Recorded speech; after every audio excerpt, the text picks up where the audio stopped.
Assalamualaikum warahmatullahi wabarakatuh. Alhamdulillah wassalatu wassalamu ala Rasulillah wa ala alihi wa sahbihi wa man tabi'ahum bi ihsanin ila yaumiddin. Selamat datang ke bicara santai kekeluargaan Akar Akademi Kajian Rantau Nusantara pada hari ini. Pada hari yang penuh ceria, dan saya sangat teruja untuk mengendalikan sesi ini dengan kehadiran kawan-kawan dan rakan-rakan sesi sempena bulan kemerdekaan ini. Kita membawa satu tema yang besar, iaitu pembinaan insan bagi menjunjung kedaulatan watan.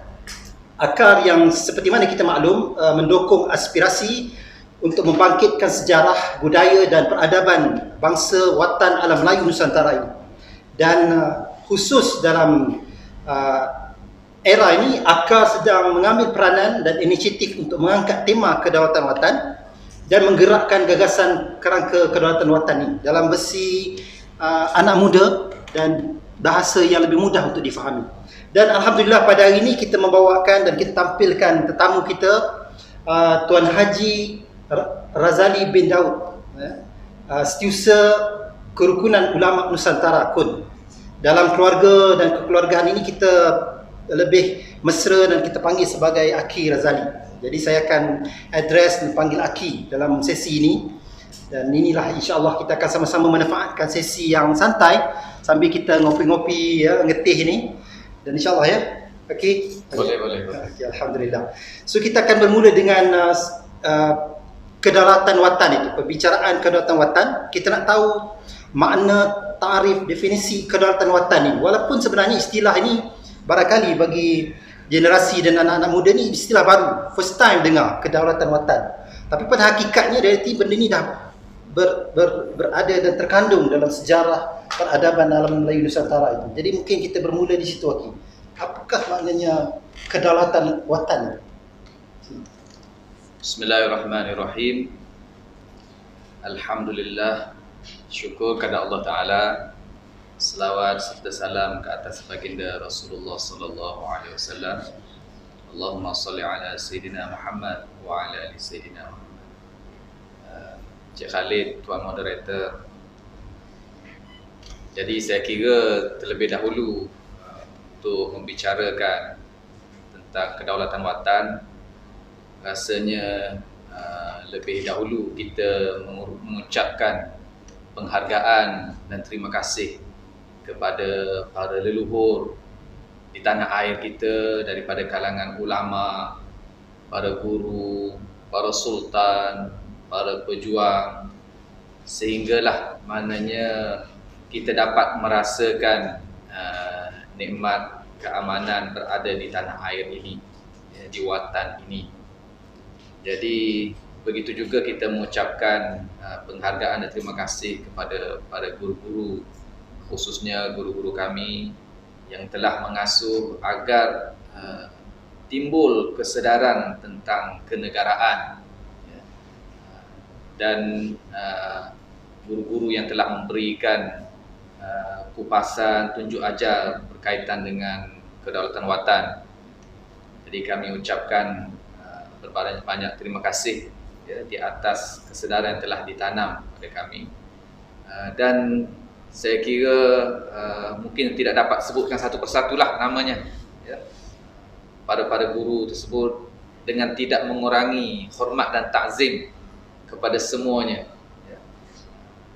Kita mengucapkan dengan lafaz setinggi penghargaan dan terima kasih.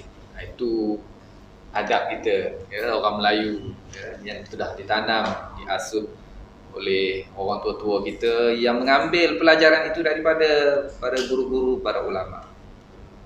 Itu bahagian daripada budaya watan kita. Jadi berkenaan dengan kedaulatan watan, saya juga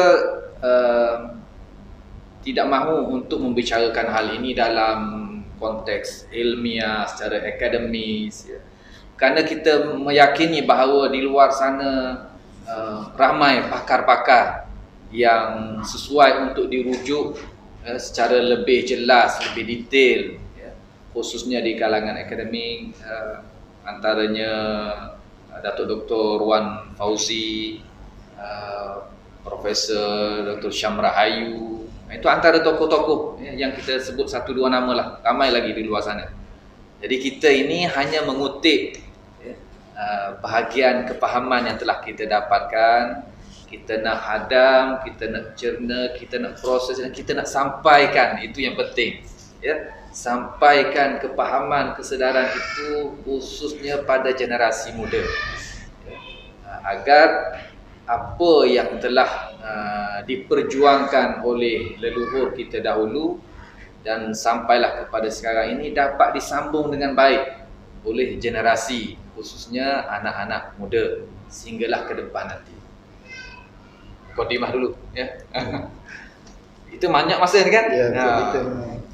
Jadi untuk mengupas ya secara ringkas lah bagi mudah untuk kita faham apa dikatakan kedaulatan dan juga watan. Kedaulatan itu merujuk kepada kekuasaan pemerintahan.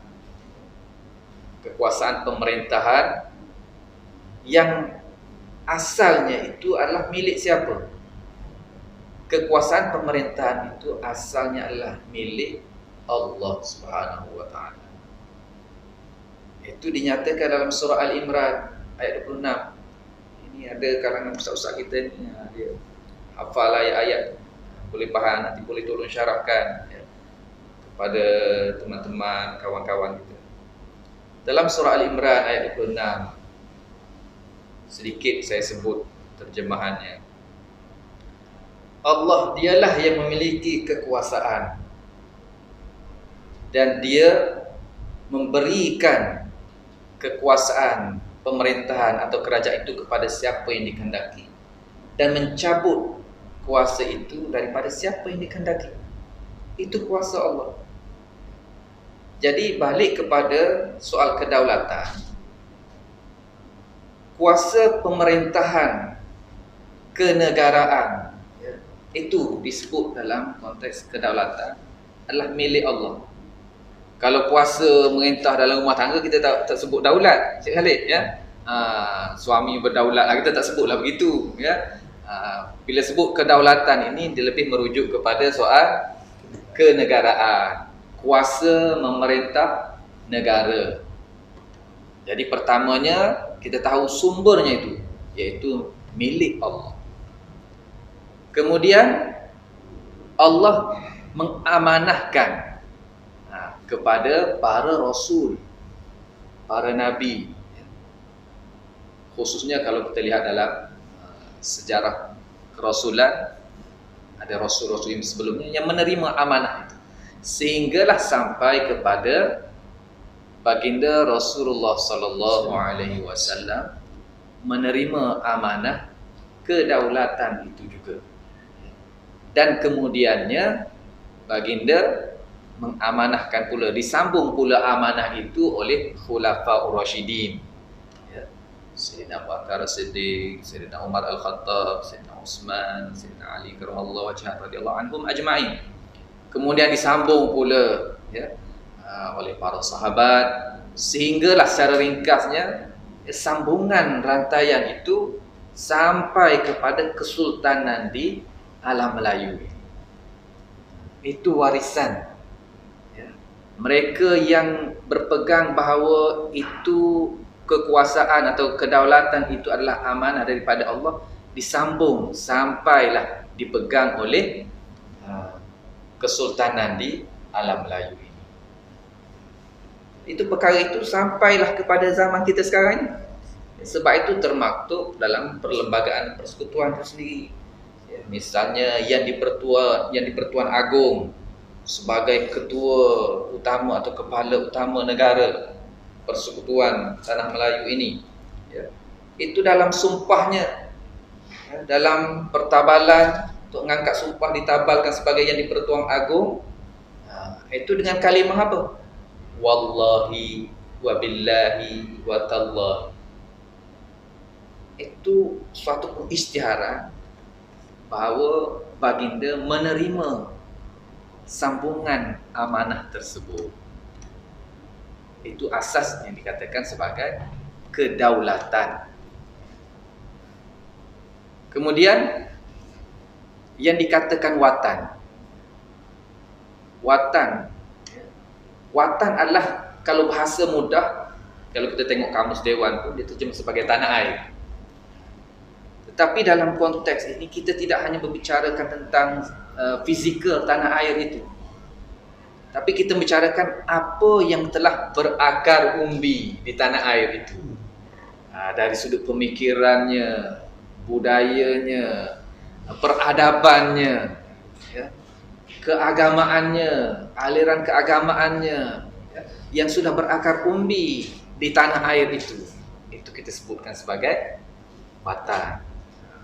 Kalau lebih jelas lagi, misalnya kalau soal watan itu, kalangan ulama membahaskan bahawa ciri khas ataupun nilai watan dalam konteks keagamaan di tanah Melayu ini ialah akidah berasaskan Imam Abu Hasan Al-Asy'ari dan Imam Abu Mansur Al-Maturidi, atau ringkas disebut Asy'ariyah Maturidiyah. Kemudian dari segi fiqh itu merujuk kepada Imam Syafi'i rahimahullah ta'ala. Dalam masa yang sama meraihkan mazhab yang muktabar yang lainnya. Kemudian dari sudut tasawuf, akhlak, ya, mereka menerima kerangka daripada Imam Al-Ghazali rahimahullah, Syekh Junaid Al-Baghdadi. Itu 3 asas ataupun rukun dalam agama itu merupakan kerangka manhaj keagamaan di tanah Melayu, atau disebut sebagai watan kepada tanah Melayu atau alam Melayu. Jadi kedaulatan watan itu adalah amanah pemerintahan daripada Allah untuk dijalankan sesuai dengan konteks keadaan atau kondisi watan yang telah juga diaturkan oleh Allah Subhanahu wa taala. Allah taala jadikan tanah air ini dengan adanya orang Melayu, ya. Jadi kehidupan itu sesuai dengan keadaan budaya kehidupan orang Melayu, bagaimana sesuai jalur pemerintahannya, ya, yang dikehendaki oleh Allah Subhanahu wa taala sesuai dengan syariat tuntutan Allah. Kalau kita bicara tentang kedaulatan watan di negara lain, misalnya kita bicara tentang kedaulatan watan bagi negara China, itu juga kesesuaian amanah pemerintahan yang sesuai dengan apa yang telah Allah jadikan di bumi ataupun di wilayah China. Begitulah bahagian-bahagian yang lain. Itu asas pentakrifannya begitu, Cik Khalid. Boleh ke tu begitu? Yes. Cik Khalid kata boleh. Jadi satu penjelasan yang sangat jelas dan murni tentang kedaulatan watan, rupanya dia sangat panjang dari segi sejarahnya, dan terkait dengan perjalanan nubuah tauhid itu sendiri. Dia embodied, dia kata terkandung dalam konsep tauhid itu. Jadi kalau boleh saya nak minta jelaskan lagi mana soal daripada kerangka tauhid itu, daripada amanah yang Allah berikan itu kemudian diturunkan kepada kesultanan, kepada raja-raja itu. Dan dalam sejarahnya di alam Melayu ini, kalau kita tengok sejarah alam kita, sejarah asalnya dulu kita daripada Hindu, daripada kita mengalami perjalanan yang panjang. Tetapi apabila sampai kepada kesultanan itu, bila diislamkan, mana konsep kedaulatan itu berubah dari segi mana kenegaraan itu. Jadi ini, apakah mungkin inikah konsep kekhalifahan yang bersambung dan juga boleh dipanjangkan untuk difahami dari segi kerangka sejarah? Bagus persoalan Cik Khalid. Ini pemikiran tauhidik ni. Tauhidik. Ya. Mana kita sentiasa mengaitkan sesuatu perkara itu dengan aspek kehidupan kita itu dengan Tuhan. Itu tidak dapat tidak begitu, mesti begitu. Itu juga pesanan daripada guru-guru kita, agar apa hal dalam kehidupan kita mesti kembalikan urusannya itu kepada Allah Subhanahu Wa Taala. Soalan tadi, bagaimana dikatakan kedaulatan watan tadi berkait dengan asas tauhid, berkait dengan sistem khilafah. Baik, yang pertama, memahami keadaan kedaulatan watan itu kita melihat persekitaran. Karena Allah Subhanahu Wa Taala memang menjadikan insan itu sebagai khalifah. Pertama sebagai hamba Allah. Dalam surah Zariyat kita biasa, "Wa ma khalaqtul jinna wal insa illa liya'budun." Tapi di sana juga ada perintah Allah yang lain, untuk menjadikan insan itu sebagai khalifah. Ini ja'ilun fil ardi khalifah, untuk menjadikan manusia khalifah di muka bumi. Bermakna pada insan itu ada peranan. Satu sebagai hamba Allah, yang kedua ialah sebagai khalifatullah. Pada diri seorang, setiap insan itu sendiri, dia adalah hamba dan dia adalah juga khalifah pada dirinya. Begitu juga dalam kehidupan di muka bumi ini, kehidupan manusia berkeluarga, berkembang menjadi masyarakat, berkembang menjadi negeri, negara, wilayah, yang besar. Maka di situ, di setiap peringkat itu perlunya ada kepimpinan, perlunya ada suatu sistem supaya kelompok masyarakat, komuniti, baik peringkat negeri, negara itu dia terpandu sesuai kehidupannya, hal kemasyarakatannya, hal kenegaraannya itu menepati dengan kehendak Allah. Jadi maka disitulah disebutkan adanya sistem khilafah. Berbanding dengan pemahaman dalam konteks tersebut dibahaskan dalam konteks demokrasi misalnya. Ada lagi di sana monarki, itu sistem-sistem dalam pemerintahan, dalam politik. Jadi apa beza di situ? Misalnya kita melihat asas yang besar yang ada dalam kedaulatan watan ini ialah asas kemurnian tauhid, iaitu menjadikan sistem pemerintahan politik itu murni daripada sesuatu yang dimurkai oleh Allah. Misalnya dalam membentuk aturan, dalam menjalankan keadilan, pentadbiran, pemerintahan, itu mesti, kalau kita kata syariah compliant lah, mesti syariah compliant, menepati dengan kehendak syariah. Tidak boleh maknanya manusia itu sewenang-wenang, suka hati, dia nak pakat ramai-ramai, dia nak buat sendiri, undang-undang sendiri. Tentunya apa yang telah diaturkan Allah itu lebih adil, lebih tepat, kerana Allah yang maha mengetahui, dia yang menjadikan insan dan mengetahui keperluan insan di setiap peringkat. Maka kita kembalikan kepada Allah. Itulah asas kepada sistem khalifah, wakil bagi Allah. Itulah yang terkandung dalam apa yang kita nak sebut sebagai kedaulatan tadi. Berbanding dengan konsep demokrasi misalnya, demokrasi yang dipahami di barat, iaitu daripada demos, kratos, maksudnya kuasa rakyat, kekuasaan rakyat, maknanya seolah manusia itu dia bebas daripada Tuhan, dia boleh menentukan peraturan, hukuman, perundangannya sendiri. Jadi kalau dibiarkan begitu, maksudnya dia tidak akan menepati kehendak Allah. Bila tak tepat dengan kehendak Allah, kita akan melihat kerosakan, kita akan melihat kemusnahan, peperangan dan kehancuran. Kita akan melihat begitu. Jadi ini yang kita melihat asas di perlawanan itu saja, walaupun nama itu nama demokrasi ke apa ke, yang selain daripada sistem khalifah, dia adalah menolak ketuhanan. Itu je asasnya. Patuh dengan Tuhan, ingkar dengan Tuhan. jalan cahaya, jalan kegelapan. Itu saja asasnya. Jadi kedaulatan watan ini, kalau kita betul-betul, sebab itu kita sebut kedaulatan watan, kita tidak kata kita nak bicara pada orang muda tentang kenegaraan. Kenegaraan itu terlalu umum. Dah biasa dah dengan kenegaraan, ya.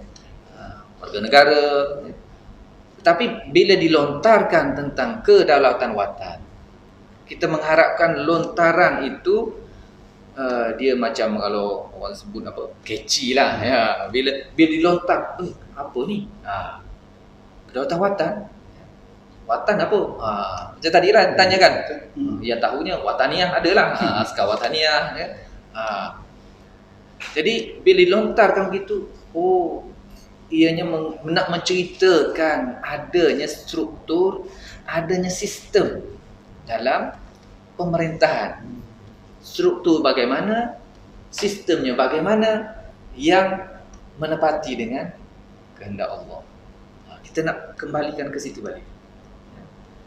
Jadi tidaklah maknanya nanti timbul kepahaman umum negara, pasal negara kita pun kita tak faham sistem apa, ya.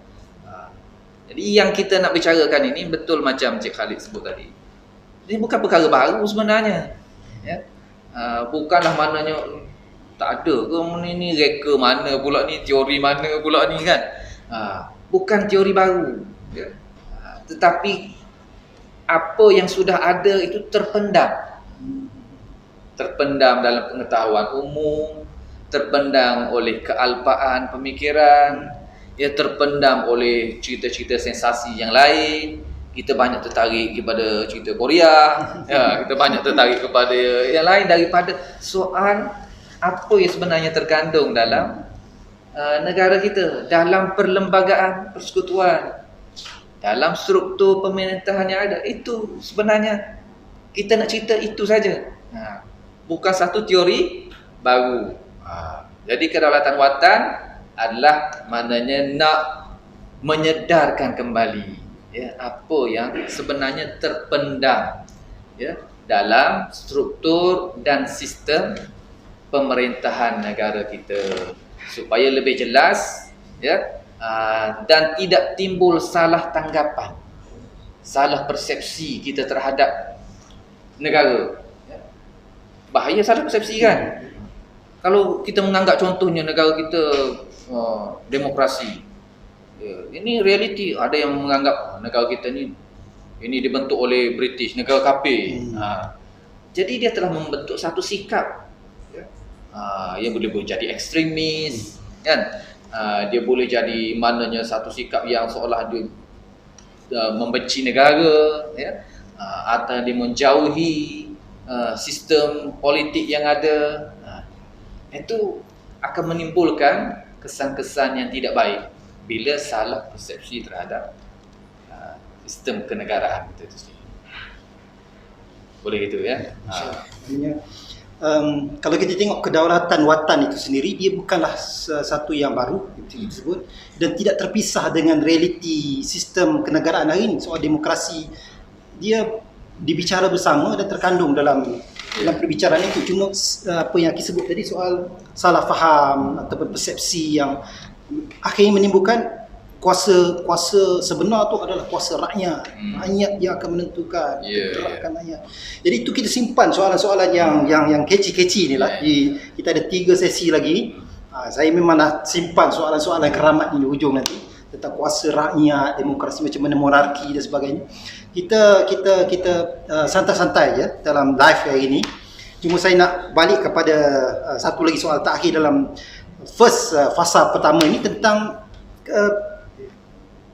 bagaimana dia boleh luntur ataupun hilang bicara yang kita tahu ada. Itu sebab kalau mengikut, kita ramai kawan-kawan kita pengkaji akar ni kat sini bersama ni, kita ingat balik macam mana sejarah empire Melayu Melaka dulu, kesultanan di Terengganu, di Johor sebagainya, membawa konsep ini sebenarnya, bawa kedaulatan ni. Tetapi bagaimana boleh benda ni hilang, luntur atau salah faham? Jadi apakah proses campur tangan ataupun yang disebut sebagai apakah benar berlaku penjajahannya mengheret, menghakis kedaulatan itu berlaku semacam ada usaha-usaha tangan-tangan gaib ke, ni kita dah masuk ke situ. Bagaimana satu gagasan yang murni ini boleh langsung hilang dalam sejarah alam Melayu Nusantara ini? Kalau nak jawab mudah sekali, ya. Ini ujian Allah. Gitu kan? Terima Dato'. Dah terimalah. Itu sajalah, ya kan? Tapi bagi kita yang melihat dalam konteks dakwah, tarbiyah, siasat, kita melihat dari sudut ikhtiari, usaha untuk membaik pulih kembali. Kita melihat di situ ada dua faktor. Faktor eksternal, faktor luaran, dan juga faktor dalaman. Kita lihat dulu faktor luaran, faktor eksternal. Memang kita ialah kalau bila menyentuh soal kegemilangan zaman emas kita, itu banyaklah mana bahan-bahan sejarah yang sudah terbongkar atau yang belum terbongkar lagi, masih banyak lagi kita yakin perkara itu. Karena dia telah ribuan tahun. Karena tanah Melayu ini bukan bermula 1957. Ya. Negara kita ini bukan bermula 1957 seperti yang ada kalangan anak muda fikir begitu. Oh, Malaysia ni baru bermula 1957. Ya. Sian juga ada pemikiran begitu, ya. Sudah lama. Kemudian di situ dia mengalami beberapa proses. Ada proses yang disebut penjajahan, walaupun setengah pengkaji dia tidak mahu sebut istilah penjajahan. Tak apalah, kita guna dululah, ya. Maknanya ada penjajahan Portugis, Belanda, ya. Kemudian sepertinya ada perancangan-perancangan di situ, ya. Perancangan daripada so-called kita sebut tadi barat lah, ya. Baik Portugis, Belanda, Spanyol, Inggris ke wilayah alam Melayu ini, ya. Macam mereka ada mission tertentu, sehinggalah kita lihat apa yang berlaku pada jiran kita Indonesia, ya. Sultanannya habis, dihabisi. Tapi kita melihat tanah Melayu, walaupun demikian berlaku Portugis menawan Kota Melaka, kemudian ya, diserahkan kepada Belanda, dan bahagian yang lain misalnya Penang, Singapura, itu masuk dalam bahagian dikatakan ditawan. Tetapi ya, para peneliti sejarah kita hampir muafakat mengatakan bahawa kerajaan raja-raja Melayu tidak dijajah. Walaupun ada teritori, ada wilayah secara fisik, ya, secara geografinya itu diceroboh, ditawan, tetapi raja-raja Melayu tidak ditawan, tidak dijajah, ya. Walaupun mereka berundur daripada Kota Melaka ke bahagian-bahagian negeri yang lain, ke Perak, Pahang, Johor, ya, menyambung legasi kesultanan di negeri-negeri tersebut, ya, menunjukkan bahawa masih ada kedaulatan pada raja-raja itu. Amanah kekuasaan pemerintahan yang dipikul oleh raja-raja atau kita sebut kedaulatan raja-raja itu masih ada. Dan perkara ini kalau menurut setengah peneliti saya, kita kan bukan mampu nak korek sendiri. Kita kutiplah daripada pakar-pakar kita, Prof. Fauzi, Prof. Syarahayu misalnya. Antara yang disebut, saya dapat pembentangan daripada Prof. Syam sebut, maknanya pembentukan perlembagaan persekutuan itu sendiri, ya. Nak bentuk Suruhanjaya Reid itu sendiri, British minta perkenan daripada 9 orang raja-raja Melayu. Itu terkandung dalam Memorandum of Malay Rulers atau Memorandum Raja-Raja Melayu. Tapi memorandum ini pun kita tak belajar di sekolah. Tak ada dalam buku teks, ya? Tak ada dalam buku teks. Prof Syamrah dia cerita pun dia dapat dalam tahun 2000 lebih baru dia datang. Ya. Ini kita tak tahulah kenapa berlaku begitu. Dokumen-dokumen sejarah kita tu seperti ada yang tersembunyi begitulah. Ya. Boleh buat teori lain pula lah tu nanti ya. InsyaAllah kita buat. Jadi di situ dalam memori itu menceritakan keadaan antara peranan besar yang tidak diketahui oleh generasi muda. Generasi muda banyak yang menganggap raja dia tak ada peranan apa dalam pembentukan negara. Sedangkan untuk menumpuhkan Suruhanjaya Reid itu sendiri perlu dapat perkenan. Dan bukan perkenan saja, bahkan mereka terlibat sekali dalam membahaskan draft perlembagaan tersebut. Jadi Suruhanjaya Reid dia bukan the maker of the rule. Suruhanjaya Reid dia bukan penggubal kepada perlembagaan persekutuan. Suruhanjaya Reid hanya the drafter of the rule. Dia hanyalah perangka kepada perlembagaan persekutuan. Jadi penghujahan bahagian itu menyatakan bahawa menunjukkan itu masih punya kuasa. Begitu juga yang terlibat dalam komiti Suruhanjaya Reid itu antara lawyer British Neil Lawson. Ada kenyataannya bahawa negeri-negeri itu adalah milik raja-raja Melayu. Disebut dalam penghujahannya, dalam pembahasan dia bahas panjang itu pembahasan untuk perlembagaan itu. Dia mengambil masa 118 jam. Dalam kurang lebih dalam 4 bulan nak selesai perlembagaan. Jadi melihat kepada beberapa sumber tersebut dan lain antaranya peneliti, kalau kita lihat misalnya Fernando dalam jurnal itu dia tidak menggunakan istilah colonization kepada bila merujuk tentang tanah Melayu. Dia lebih menggunakan istilah intervention, campur tangan. Jadi kita melihat di situ faktor luar yang kita kata dalam hal tadi ialah adanya usaha daripada pihak luar yang mahu menyekat kesinambungan atau perkembangan sistem khilafah, sistem kesultanan yang ada di tanah Melayu kita. Jadi walaupun di situ berlaku soal teori apakah benar dijajah atau tidak dijajah, secara pribadi saya lebih suka mengambil seperti mana rumusan daripada guru saya mengatakan, tak apalah kita dari satu sisi kita boleh menerima bahawa physically, secara fizikalnya tanah Melayu tidak dijajah, di mana kerangka kerajaan raja-raja Melayu itu tidak dijajah. Tetapi realiti kita melihat juga ada sudut lain yang menunjukkan seolah-olah maknanya pemikiran kalangan masyarakat Melayu itu telah diserang dengan serangan pemikiran oleh British. Maknanya berlaku serangan pemikiran.